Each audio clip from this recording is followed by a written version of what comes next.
오늘 본문에 나오는 이 여리고성이 무너진 사건은 성경에서도 유명한 사건입니다. 이스라엘 백성들이 가나안 땅에 들어갔을 때 제일 먼저 정복해야 할 성이 있었는데 바로 여리고성이었습니다. 그리고 여리고성은 크고 강대한 성이었고 정복하기 힘든 또 그런 성이었습니다.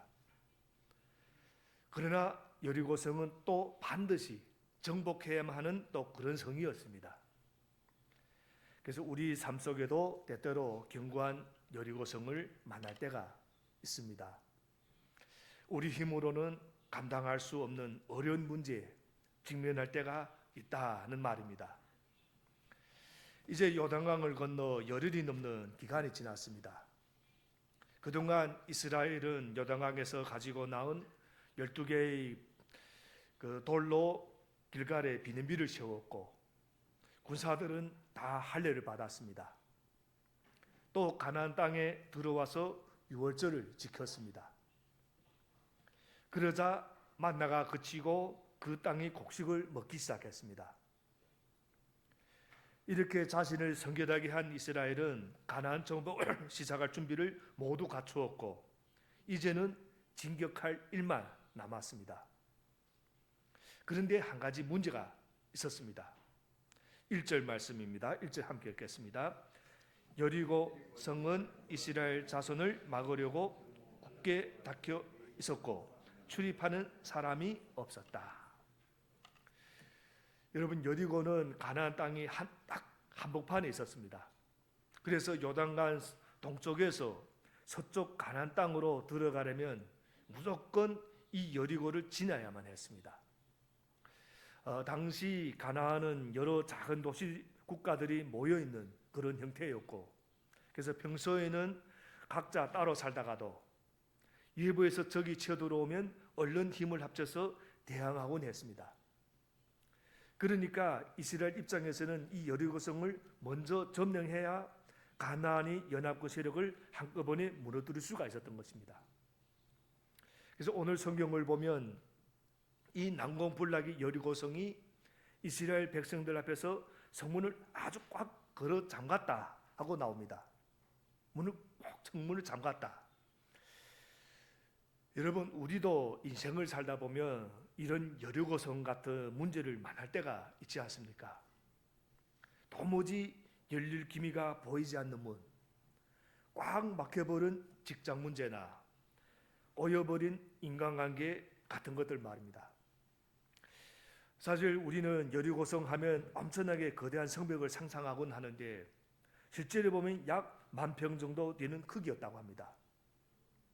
학자들 말로는 당시 한 1,200명 정도가 살았을 것이라고 합니다.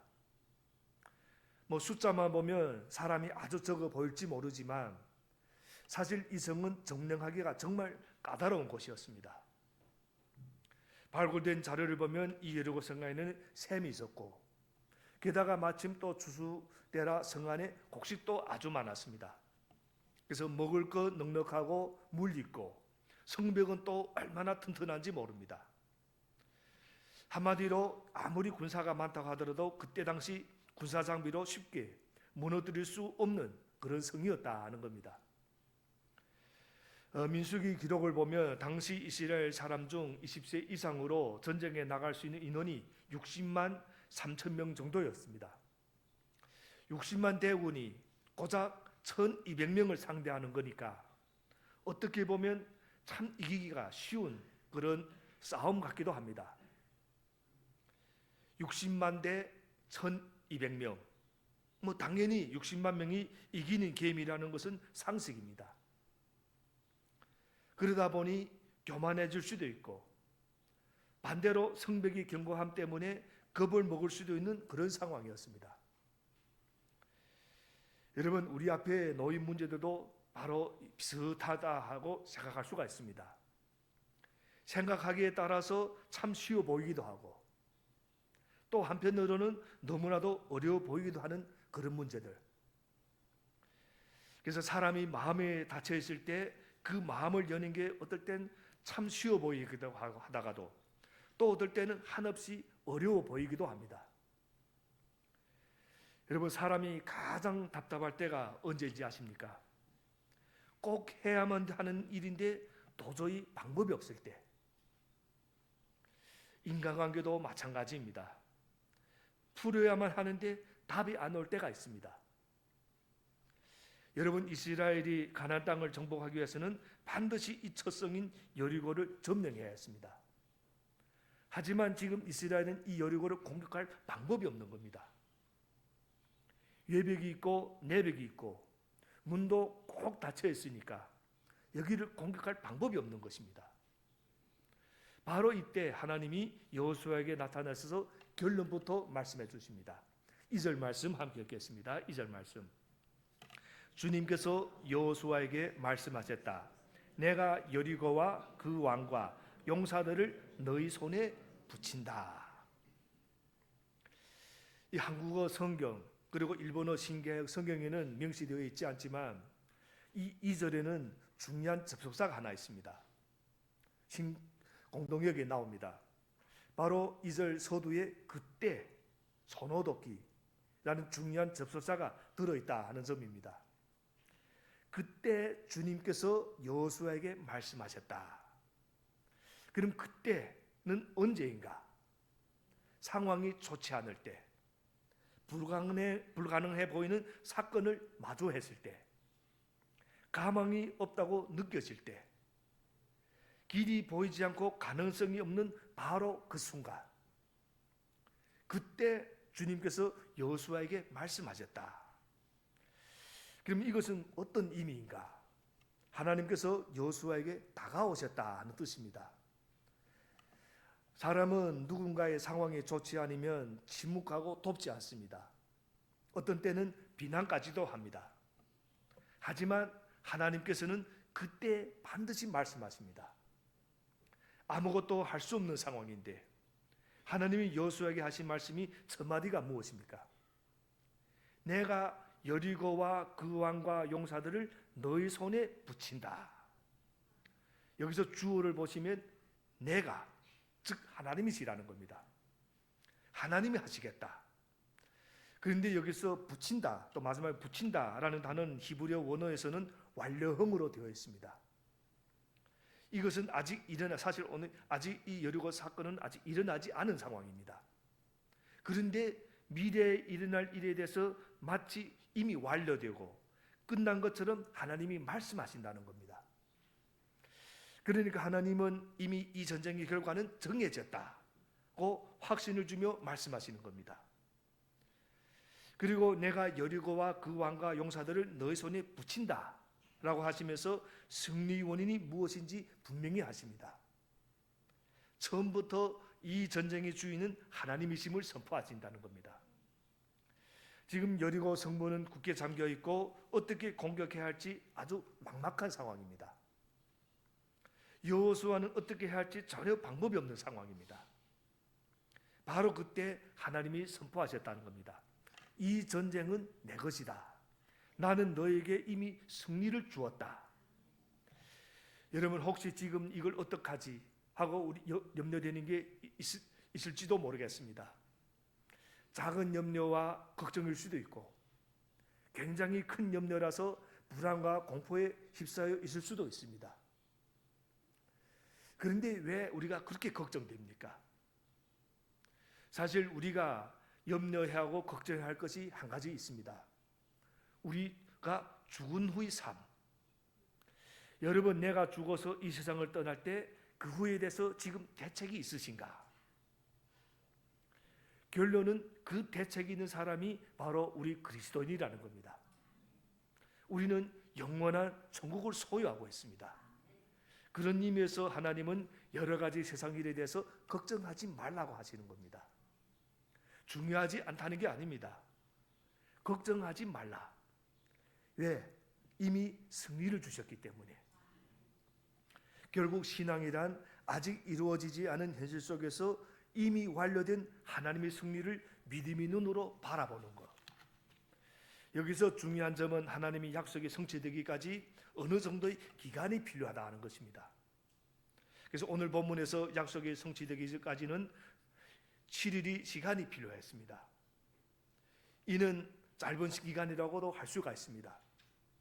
하지만 어떤 때는 10년이 걸릴 수도 있고 20년 혹은 30년이 걸릴지도 모릅니다. 하나님이 약속이 있고 그 성취가 있지만 약속부터 성취까지는 반드시 기다림의 시간이 존재한다는 겁니다. 그래서 여러분 꼭 기억하시길 바랍니다. 하나님의 약속은 반드시 이루어집니다. 시간이 필요할지 모르지만.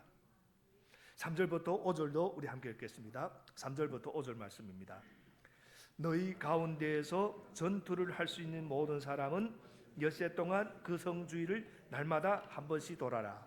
제사장 7명을 순양불 나팔 7개를 들고 궤 앞에서 걷게 하여라.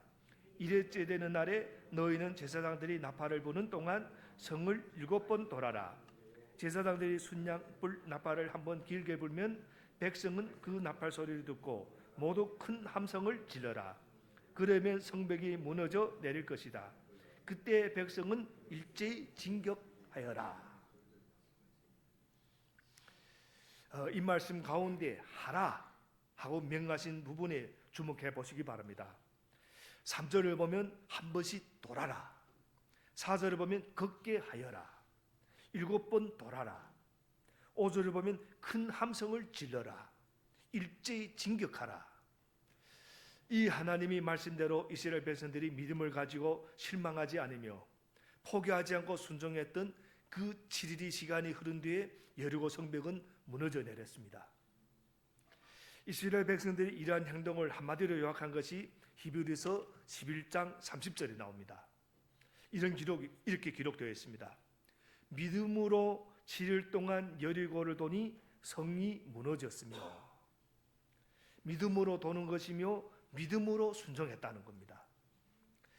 여러분 큐티를 할 때, 말씀을 읽을 때, 그리고 들을 때, 그 말씀대로 순종할 때 비로소 하나님의 약속이 성취된다는 겁니다.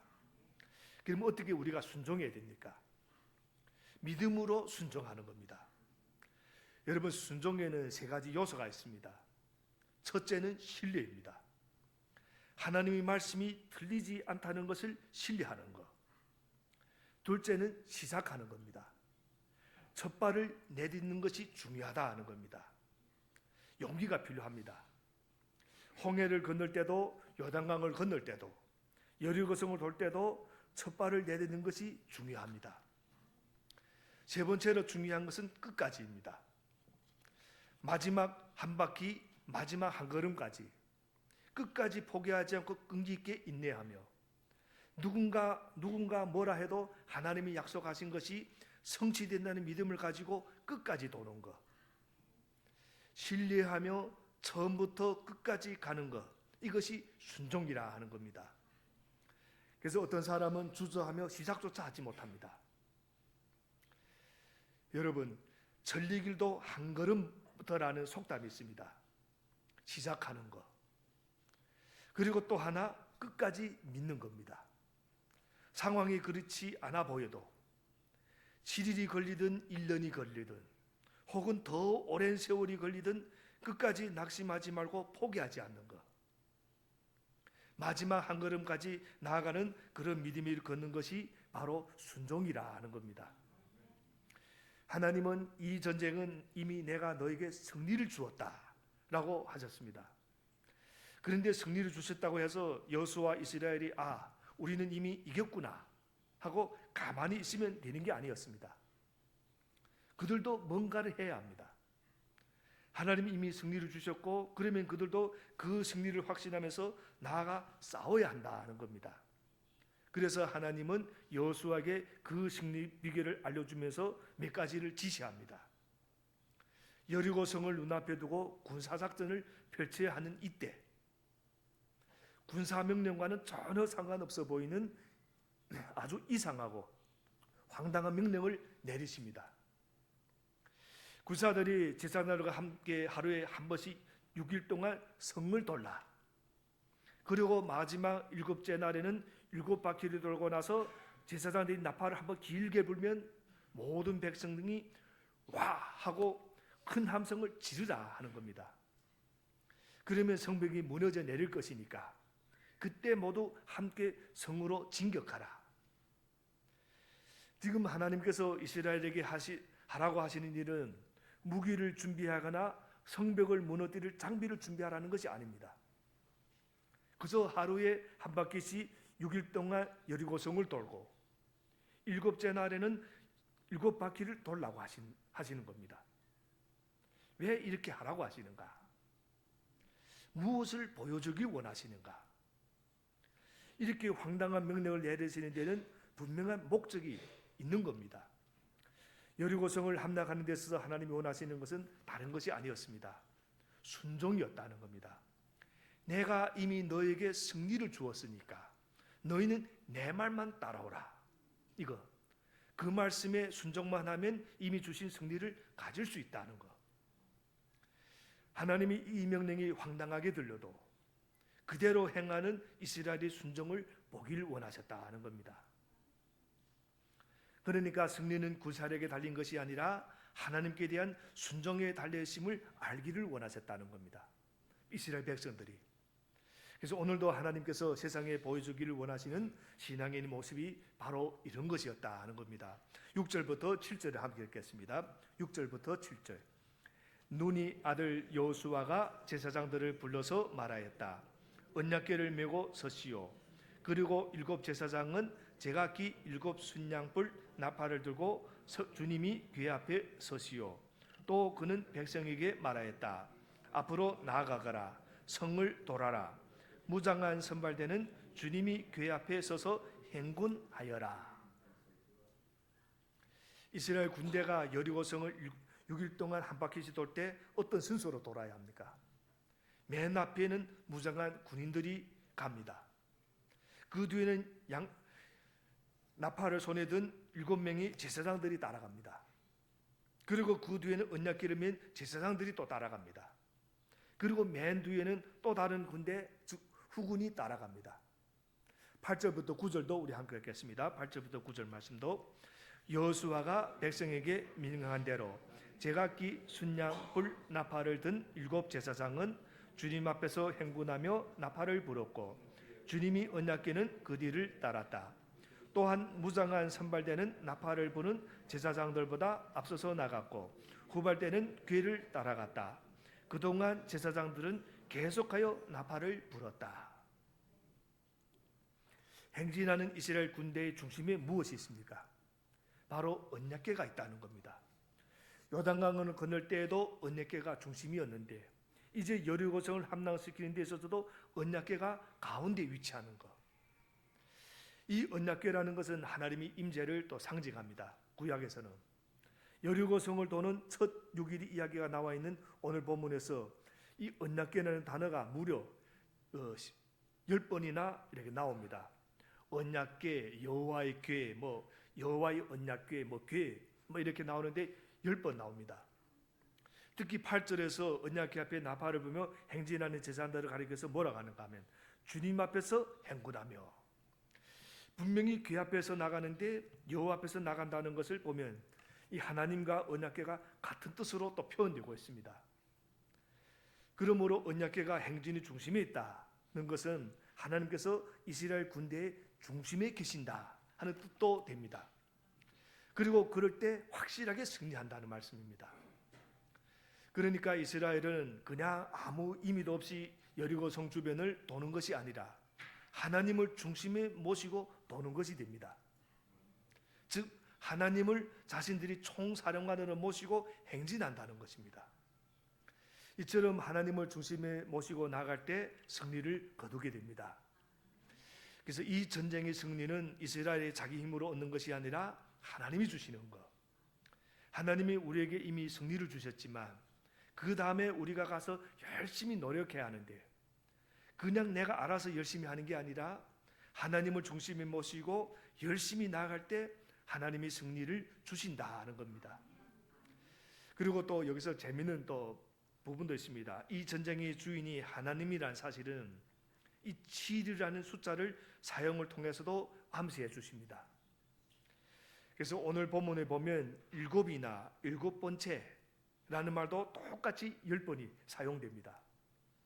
그리고 이 숫자는 모두 7명의 제사장들이 7개 그 순양 나팔을 불면서 7일 동안 여리고성을 돌았고 7일째는 7바퀴를 돌았다는 사실을 묘사하는 데 사용됩니다.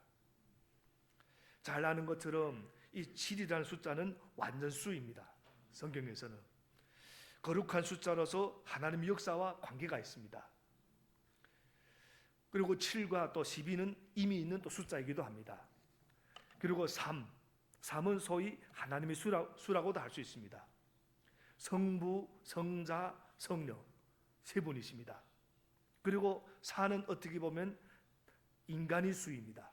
땅의 수. 이 땅에는 동서남북 사방이 있습니다. 그래서 히브리인들의 생각에 의하면 이 3과 4를 더한 것이 7이고 그래서 완전수가 되는 겁니다. 또 3과 4를 곱하면 12가 되고 이것도 완전수가 됩니다. 그래서 이스라엘 12지파가 괜히 12지파인 게 아니고 예수님이 괜히 12명의 제자를 선택하신 게 아닙니다. 이미 다 완전수이고 거룩한 수라는 겁니다. 하나님의 역사와 관계가 있습니다. 그리고 여기서 7이라는 숫자는 여리고성 함락이 하나님께서 하시는 일이라는 사실을 선포해 준다는 겁니다. 여리고성을 무너뜨리는 것은 이스라엘 군사력이 아니라 하나님이시다. 사실 제사장이 7이면 어떻고 8이면 어떻고 10이면 어떻고 12이면 어떻습니까? 또한 왜 하필이면 7이고 17바퀴인가? 7일째에도 한 바퀴를 돌라고 할 수도 있고 10바퀴를 돌라고 하실 수도 있는데 왜 7일째에는 7바퀴를 돌라고 하셨는가? 그러니까 이것은 절대 우연히 일어난 일이 아니라 내가 하는 일이다. 하나님이 하신 일이다. 하는 것을 확실하게 보여주시고 그것을 인간이 깨닫게 하시기 위해서 이런 방법을 사용하셨다는 겁니다. 사실 하나님은 이렇게 하실 필요가 전혀 없으신 분이십니다. 그저 한번 건드리시면 여리고성은 그냥 무너집니다. 그런데 이스라엘 백성이 하루에 한 바퀴씩 돌고 7일째는 7바퀴를 돌며 7개의 나팔을 불라고 하신 것은 이 모든 것이 하나님께서 하신 일이라는 것을 강조하기 위해서, 잊지 말라고 하기 위해서. 그래서 백성 중 누구라도 야, 이건 우리가 하는 게 아니라 하나님이 하시는 것이구나 라는 거 깊이 마음속으로 깨닫도록 이렇게 7이라는 숫자를 사용한 것이었다 하는 겁니다. 하나님의 자녀에게 중요한 것은 내 삶의 중심에 정말 하나님을 모시고 사느냐 하는 것입니다.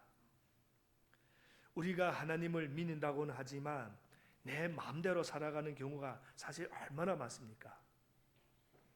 삶의 문제들 앞에서 중요한 결정을 할 때 먼저 하나님 앞에 엎드려 기도하고 말씀을 묵상하며 하나님 인도하심을 구해야 하는데 실제로 그렇게 하는 신앙인이 의외로 적다 하는 겁니다. 그냥 내가 결정해 버립니다. 특히 전문가들을 먼저 찾아가 상의하거나 친구를 찾아가 상의하거나 또는 자신의 경험과 지식과 상식에 따라서 그냥 결정을 내려버립니다. 그래서 언약궤를 중심으로 행진할 때 그 앞에 있던 7명의 제사장들이 이제 나팔을 부르는데 이것은 양의 뿔로 만든 나팔을 말합니다. 이것을 분 것은 군사작전이라기보다도 또 예배 행위이기도 합니다. 왜냐하면 그때 당시에는 이 나팔을 부는 것으로 이 예배를 하고 또 찬양했기 때문에. 무슨 뜻인가 하면 예배에 승리가 있다 하는 말씀이기도 합니다. 실제로 전투에 나가 승리하더라도 하나님 없이 승리한 건 진짜 승리가 아니라는 겁니다. 나중에는 결국 실패하게 됩니다. 그래서 우리가 말할 이런 말이 있죠. 전투에서 승리하더라도 전쟁에서는 실패한다. 이런 말들이 있습니다. 나중에는 실패하게 된다는 겁니다. 그래서 이 전쟁은 인간의 힘이 아니라 하나님의 힘으로 하는 전쟁이다. 그래서 하나님께 집중해야 되는 겁니다. 하나님께 또 집중하는 것이 바로 예배라. 우리 삶에서도 하나님과 동행하는 것이 또한 예배이기도 합니다. 그래서 여러분 우리는 예배를 잘 드려야 됩니다. 그래야 승리가 있다는 것. 여기 주일에 한번 나와서 드리는 공예배만 예배가 아닙니다. 매일 내 삶 속에서 하나님을 중심에 모시고 사는 것이 예배이고 내 삶의 주인이 내가 아니라 하나님이시라는 표시가 바로 또 예배입니다. 왜 우리가 이 시간 나와서 또 우리가 예배 드립니까? 내 삶의 주인이 나 자신이 아니라 하나님이시라는 것.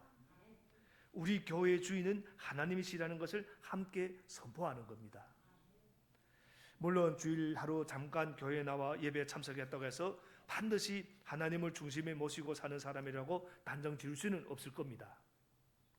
몸은 예배에 나와 있지만 생각은 다른 데 가 있는 경우도 많습니다.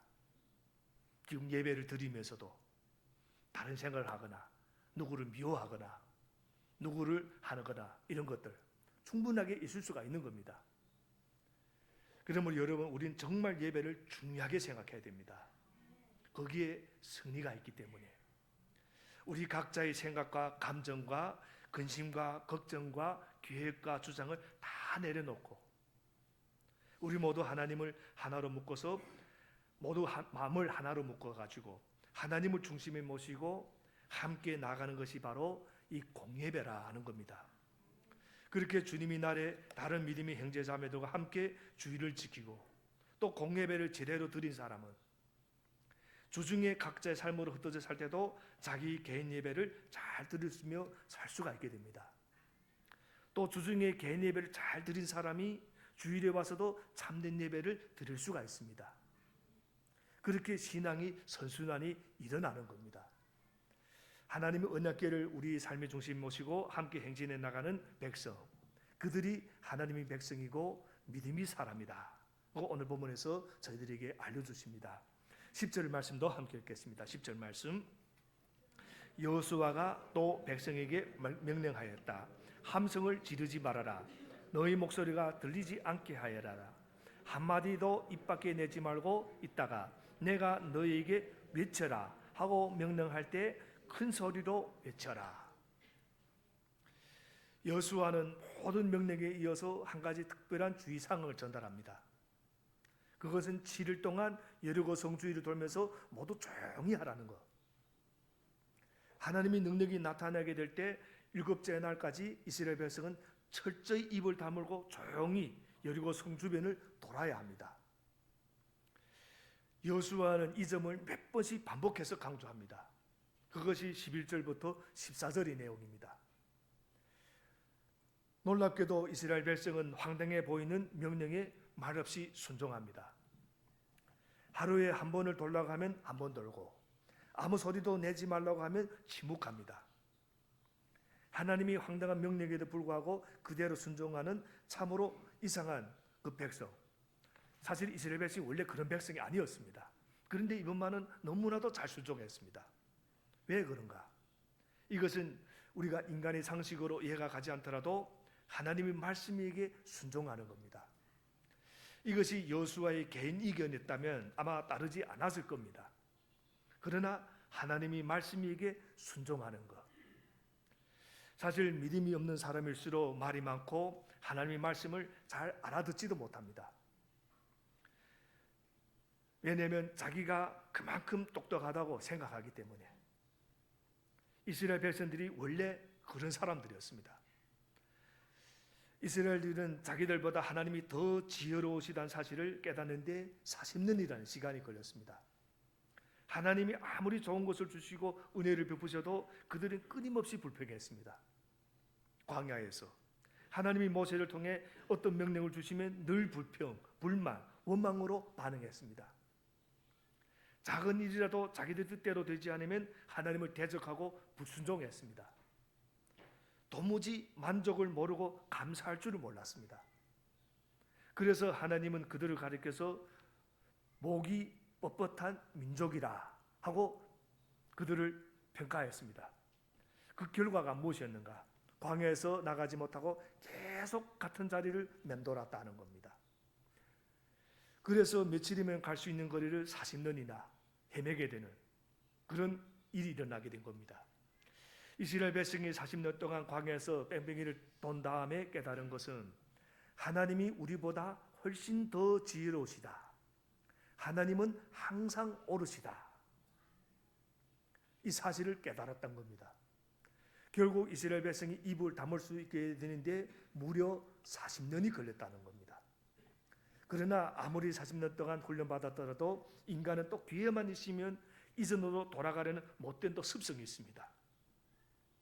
여호수아가 침묵하라는 명령을 내리지 않았더라면 아마도 이스라엘 군사들은 또 며칠이 되지 않았어도 별의 말을 다 내뱉었을 겁니다. 이게 도대체 무슨 작전이야? 여호수아는 우리 사령관이랍시고 이런 작전을 우리를 따르라고 하는가? 이런 말 외에도 온갖 불평불만이 쏟아져 나왔을 겁니다.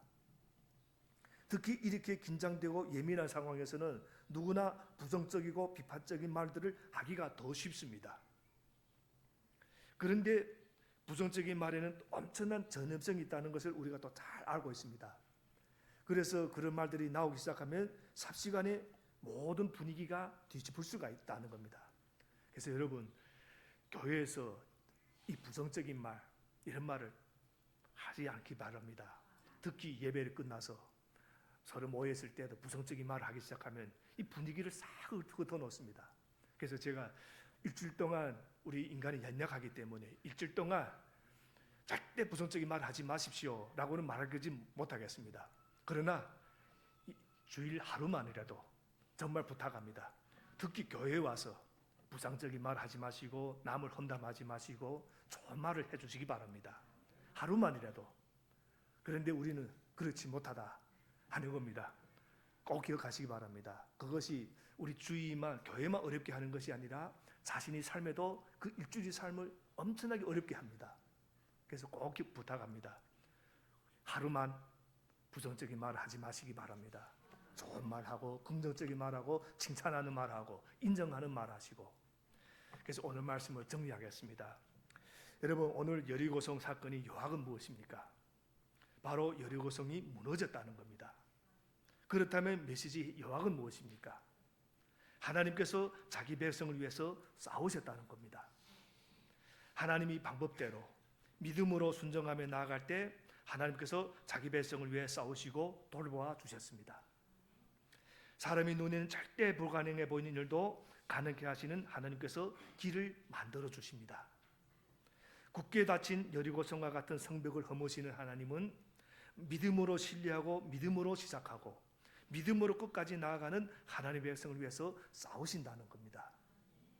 하나님은 지금도 믿음의 사람, 순종하는 사람을 위해 싸우시고 그들의 삶 속에서 여리고성이 무너지는 역사를 일으키고 계십니다. 이 하나님이 바로 우리 하나님이시라는 것 기억하시기 바랍니다. 사랑하는 여러분, 여리고성처럼 버티고 있는 문제 앞에서 너무 두려워하지 마시기 바랍니다. 하나님은 그 성보다 크신 분이시고 하나님은 그 문제보다 크신 분이십니다. 상황을 보지 말고 하나님을 바라보고 하나님 말씀과 약속을 신뢰하면서 기도하면서 이미 주신 하나님의 약속을 붙드시길 바랍니다. 그래서 오늘 한 걸음을 내디디며 시작하고 끝까지 포기하지 마시고 모든 기회가 사라지는 그 순간까지 끝까지 그 약속을 놓지 마시길 바랍니다. 그러면 그때 말씀하시는 하나님의 약속이 이미 선포된 하나님의 약속이 우리 삶 속에서 성취되는 놀라운 역사가 일어날 줄 믿습니다. 그런 기적이 우리 모두에게 임하게 되기를 주님 이름으로 축원드립니다.